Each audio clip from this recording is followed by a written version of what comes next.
जब नबी पाक सल्लल्लाहु अलैहि वसल्लम के पास बुर्राक लाया गया तो हुजूर चढ़ना चाहते थे, रुक गए, चढ़े नहीं। क्यों? जिब्रील अमीन ने पूछा, या रसूलल्लाह सल्लल्लाहु अलैहि वसल्लम हाजिर है, चढ़िए, चलिए, रब मुश्ताक है, बुला रहा है। कहा नहीं, मैं तो आज चला जाऊंगा, बुराक में चढ़ जाऊंगा, लेकिन मेरी उम्मत का क्या, बेनमाजी उम्मत का क्या, बेरोजा उम्मत का क्या, गुनहगार उम्मत का क्या, बुजुर्ग उम्मत का क्या, जवान उम्मत का क्या, गरीब उम्मत का क्या, अमीर उम्मत का क्या। मैं तो आज चढ़ के चला जाऊंगा, लेकिन मुझे उम्मत की फिक्र है। अल्लाहु अकबर। जिब्रील अमीन से रब ने फरमाया, जिब्रील बशारत दे दो, पुलसरात में बुराक से कहीं ज्यादा तेज आपकी उम्मत को पार कर दिया जाएगा। जब ये बशारत मिली, मेरे मुस्तफ़ा बुराक पर सवार हो गए। मैं ये कहना चाहता हूँ, बिरयानी खा के सो जाने वाले हम, खुशियों के मौके पे रब को भूल जाने वाले हम, मुस्तफ़ा की तालीमात को भूल जाने वाले हम, लेकिन वो मुस्तफ़ा को तो देखिए, ऐसे मौके पे भी हमें नहीं भूले। हमारी फिक्र, हमारी याद, हमारा ख्याल, हमारी बख्शिश की और निजात के लिए दुआएं उस वक्त भी जब आपको मकाम व मर्तबा अता किया जा रहा था। हमें थोड़ी सी पोजीशन आ जाए, बाप गरीब शरीफ है, बुढ़े को उधर रखो, पड़ोसियों को भूल जाते हैं, जूने पुराने दोस्त को भूल जाते हैं। 2 पैसा आ गया क्या, 2 चक्के 3 चक्के 4 चक्के आ गए क्या, बचपन के दोस्त यार को भूल जाते हैं।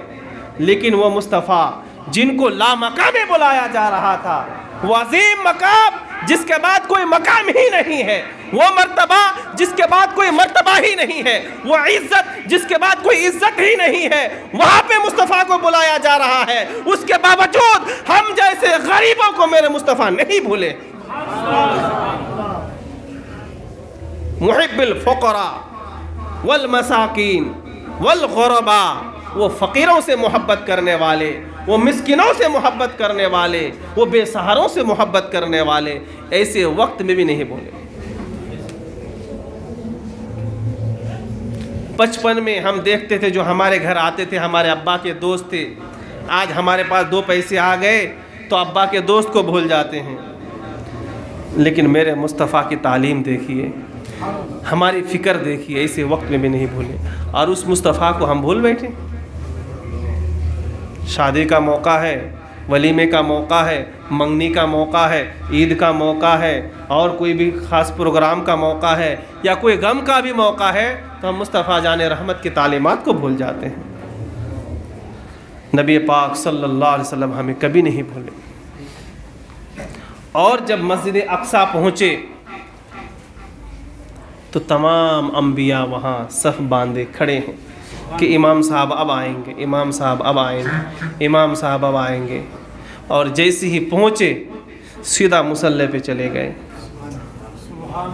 सीधा नमाज पढ़ाने वाले कौन थे? फातिमा का लाल। नमाज पढ़ने वाले 313 रसूल,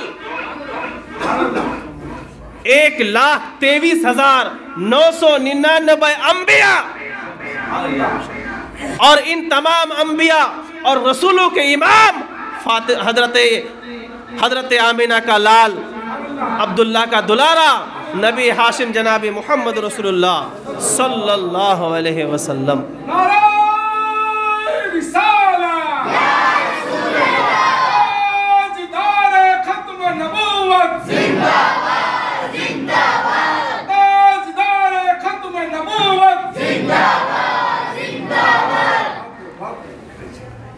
यहाँ मेरे नबी क्या बने?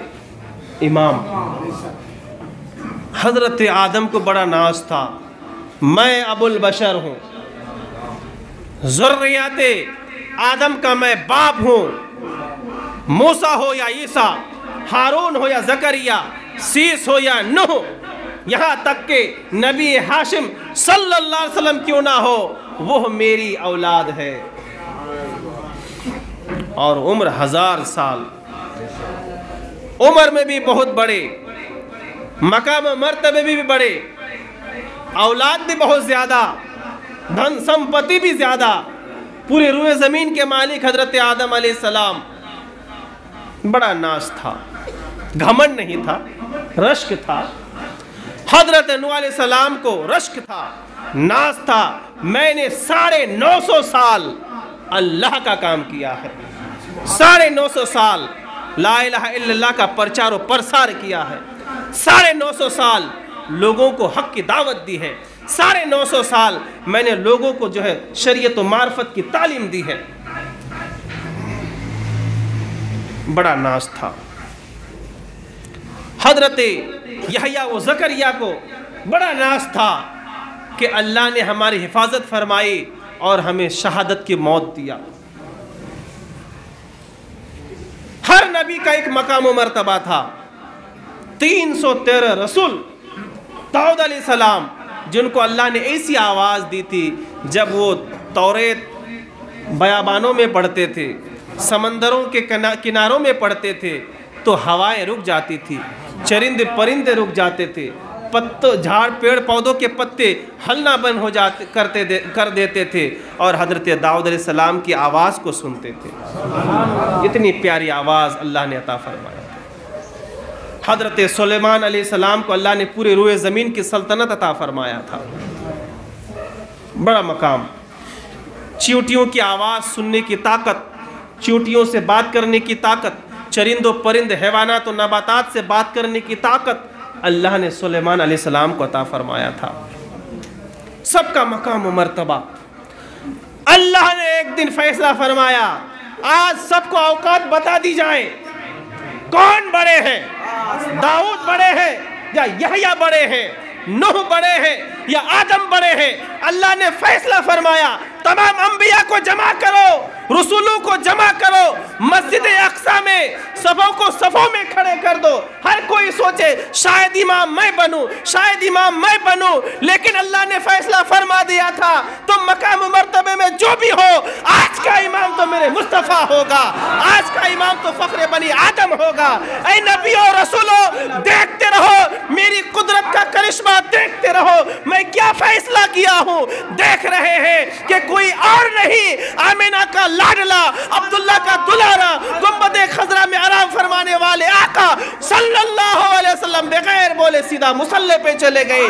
सबकी हसरतें बाकी रह गई, सबको पता चल गया हम जिस कदर भी बड़े हैं मुस्तफ़ा के, हम जो है मुक्तदी है, मुस्तफ़ा हमारे इमाम है।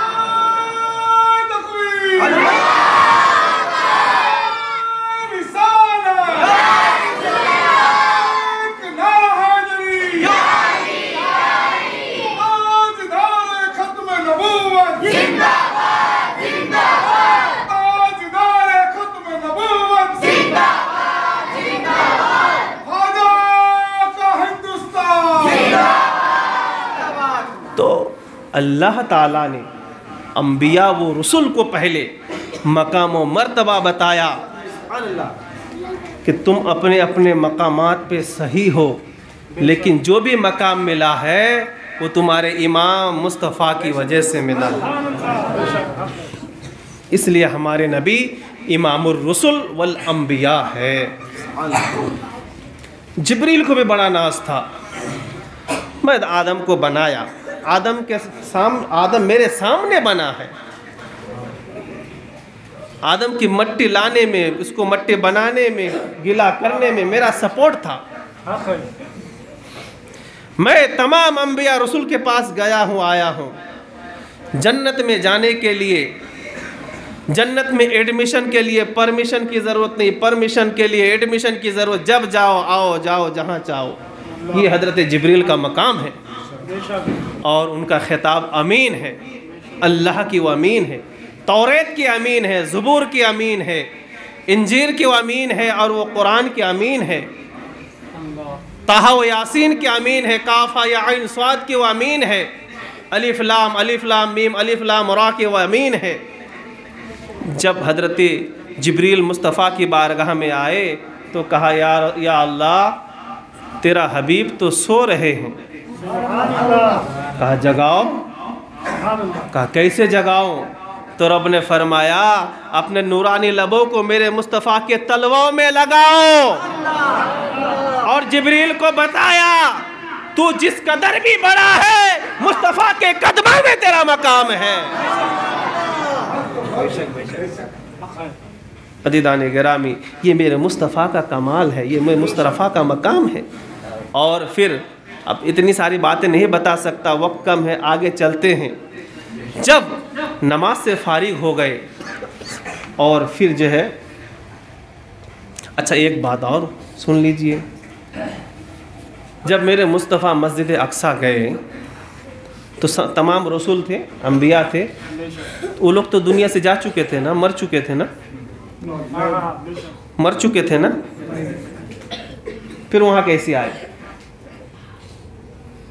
वहाँ कैसे आए?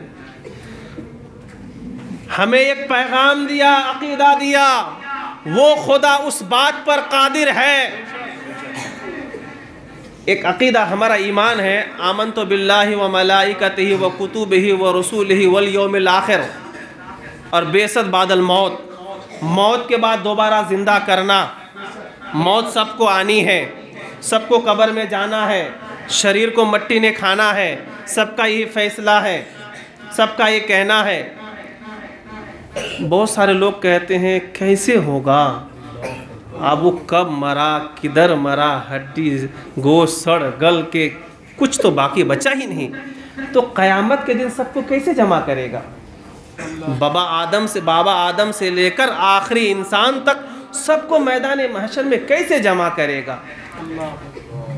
तो अल्लाह ताला ने जवाब दिया, कहा कि सुनो, बाकी इंसानों को बाद में देखते हैं, अभी तुम एक सिंपल हम दे देते हैं।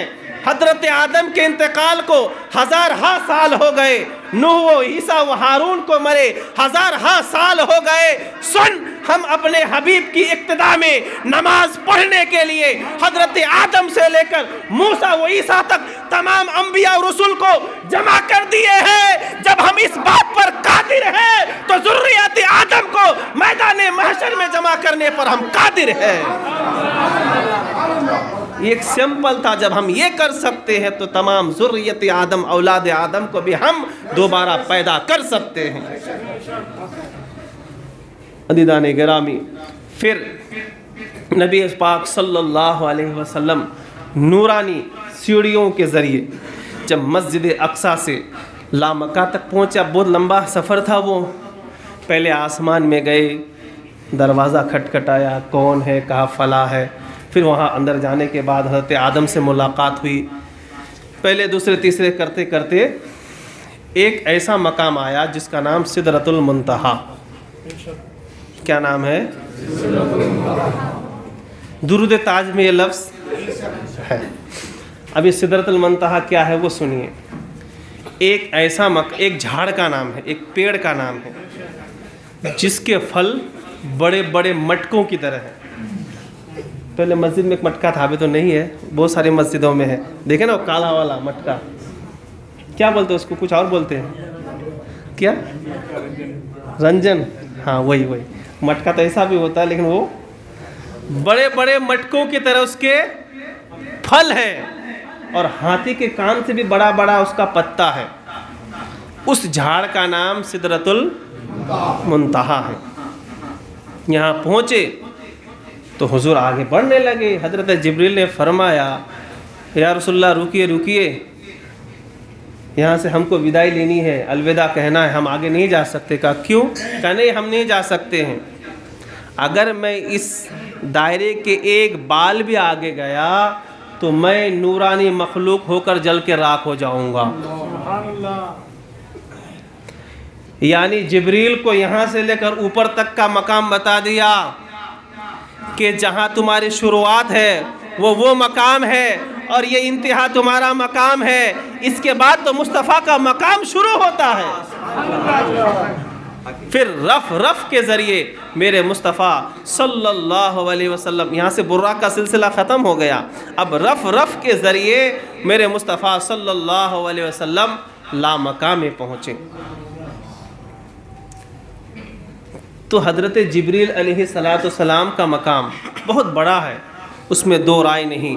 लेकिन मेरे मुस्तफ़ा के खादिम हैं, मेरे मुस्तफ़ा के फैज़ याफ्ता है, और जहाँ से जिब्रील अमी का मकाम ख़त्म होता है, मेरे मुस्तफ़ा का मकाम शुरू होता है। अदीदान गिरामी, तो ये हमारे नबी, आपके नबी, नबियों के नबी, यहाँ तक कि वो अल्लाह के नबी का मकाम व मर्तबा है। उस नबी की मोहब्बत और अज़मत का चिराग हमारे दिल में रोशन रहना चाहिए।